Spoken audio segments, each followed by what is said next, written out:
अगर आप अपनी माँ से प्यार करते हो और उनको खुश देखना चाहते हो तो चैनल को सब्सक्राइब करो, लाइक करो। बहुत ही जल्द आपको खुशखबरी मिलेगी। प्लीज वीडियो को लास्ट तक जरूर देखें। सास की कहानी। एक पुरानी याद। सर्दी की एक शाम थी जब सूरज ढल चुका था और हल्की ठंडी हवाएं चल रही थीं। घर के अंदर सब लोग अपने अपने कामों में व्यस्त थे और रसोई से मसालों की खुशबू आ रही थी। कुछ देर पहले ही सास बहू की चाय की चुस्की पर हल्की बातों का सिलसिला चल रहा था।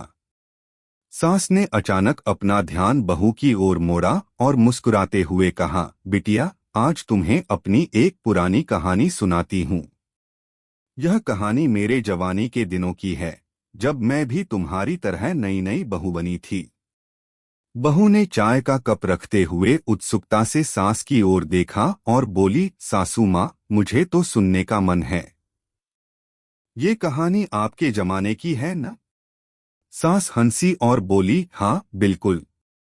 तब हम भी युवा थे और अपनी दुनिया में खोए रहते थे। लेकिन कुछ घटनाएं ऐसी होती हैं जो कभी नहीं भूलती। अब सुनो मेरी कहानी। कहानी की शुरुआत। सास ने आंखें बंद करके कुछ पल की चुप्पी बनाई और फिर कहना शुरू किया, यह बात उस समय की है जब मैं तुम्हारी सास की उम्र की थी, यानी लगभग 20 साल पहले। उस समय शादी के बाद सास बहू के रिश्ते बहुत ही सख्त और अनुशासन से भरे होते थे। मेरी शादी के बाद मैं ससुराल में नए नए आई थी। मुझे सब कुछ नया था। घर के सारे रीति रिवाज, परिवार का माहौल, सब कुछ। मेरी सास बहुत सख्त थीं। तुम्हारी सास भी सख्त थीं? बहू ने चुटकी लेते हुए पूछा। सास मुस्कुराते हुए बोली, हाँ बिल्कुल। पर अब जैसे तुम हो वैसे वो नहीं थीं। वह मेरी हर बात पर नजर रखतीं और हर काम पर अपनी राय देतीं। कभी कहतीं, यह काम ऐसे करो, वह काम वैसे करो, पर एक दिन ऐसा कुछ हुआ कि मुझे लगा जैसे सब कुछ पलटने वाला है। सास ने फिर से चाय का कप उठाया और धीरे धीरे अपनी कहानी को आगे बढ़ाया। वो एक दिन की बात थी। मैं रसोई में काम कर रही थी और मेरी सास मुझसे कहने आई, बहू, तुमने रोटियां बनाई। देखो, इन रोटियों में दरारें हैं, ध्यान से बनाओ। अब मैं नए नए घर में आई थी, थोड़ी घबराई हुई थी, तो डरते हुए बोली, माँ जी, मैंने तो अच्छे से रोटियां बनाई थीं। फिर क्या हुआ? बहू ने उत्सुकता से पूछा। फिर सास ने मुस्कुराते हुए कहा। मेरी सास ने एक गहरी सांस ली और बोली, देखो बहू, मैं भी एक समय पर रोटियां बनाने में बहुत माहिर थी। और फिर उन्होंने मुझे बताया कि जब वे नई बहू बनी थीं, तो उन्होंने रोटियां बनाते समय इतना ध्यान रखा था कि रोटियों में कोई खामियां न हो। फिर मेरी सास ने एक मजेदार किस्सा सुनाया। वह कह रही थीं कि जब वह पहली बार रोटियां बनाने लगीं, तो एक रोटी इतनी पतली हो गई थी कि उसे देखकर उनके ससुर ने कहा था, बेटा, यह रोटी नहीं, ये तो आटा की चादर लग रही है। बहू हंसते हुए बोली, अरे वाह! फिर क्या हुआ?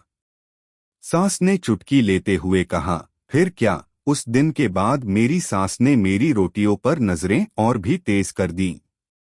अब अगर एक भी रोटी की शक्ल गड़बड़ हो जाती, तो वह मेरी तारीफें करने की बजाय मुझे समझाती कि देखो बेटा, ऐसा नहीं करना चाहिए। पर एक दिन मैंने भी उन्हें चुप करवा दिया। क्या किया आपने? बहू ने आगे बढ़ते हुए पूछा।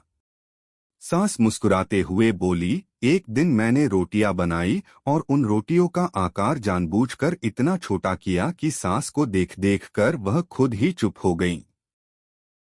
मैंने उन्हें कहा, देखिए माँ जी, अगर रोटियां छोटी हैं तो कम से कम पकाने में जल्दी हो जाएगा और मैं समय पर बाकी काम भी कर पाऊंगी। बहू हंसते हुए बोली, वाह सासू माँ, आप तो बड़े ही चतुर निकली। हाँ, सास हंसी और बोली, फिर मेरे सास-ससुर ने भी यह महसूस किया कि मेरे बनाए रोटियां ठीक हैं, और वह बस हर समय मुझे नसीहत देने के बजाय मुझे एक आराम का मौका देने लगे। बहू की प्रतिक्रिया। बहू हंसी और बोली, माँ जी, आप तो बड़ी शातिर निकली। आजकल तो हमारी भी हालत ऐसी ही हो गई है। अब सास के साथ रोटियां बनानी होती हैं, तो हम कभी छोटी तो कभी मोटी रोटियां बना देते हैं ताकि वह खुश रहें। सास और बहू दोनों एक साथ हंस पड़े। बहू ने चाय का कप फिर से उठाया और बोली, पर सासू माँ, यह तो अच्छा है कि आप सख्त थीं। अगर आप सख्त न होती तो शायद मैं आज ये सब सीख न पाती। सास मुस्कुराते हुए बोली, हाँ, यह सच है। पर अब तुम्हारी बारी है। अब तुम अपने अनुभव से सीखने का समय आ गया है। पर माँ जी, बहू ने मजाक करते हुए कहा, अब मैं तो सोच रही हूँ कि अगली बार रोटियां बनाने से पहले एक कंसल्टेंट हायर कर लूं। कम से कम वो मुझे बताएगा कि रोटियां पतली बनानी हैं या मोटी। दोनों जोर से हंसी और उस हंसी के बीच सास ने बहू को अपनी तरह से नसीहत दी, अब तुम समझदार हो गई हो, बस बस काम में और घर में तालमेल बनाना सीखो। कहानी का अंत। सास की पुरानी यादों और बहू के हास्यपूर्ण अंदाज में बातचीत खत्म हो गई और दोनों ने एक दूसरे से इस छोटे से पल को जीवन भर याद रखने का वादा किया। वे जानती थीं कि समय चाहे जैसा हो, रिश्तों की अहमियत हमेशा बनी रहती है, और अगर रिश्तों में प्यार और थोड़ी हंसी हो तो हर कठिनाई को आसानी से पार किया जा सकता है।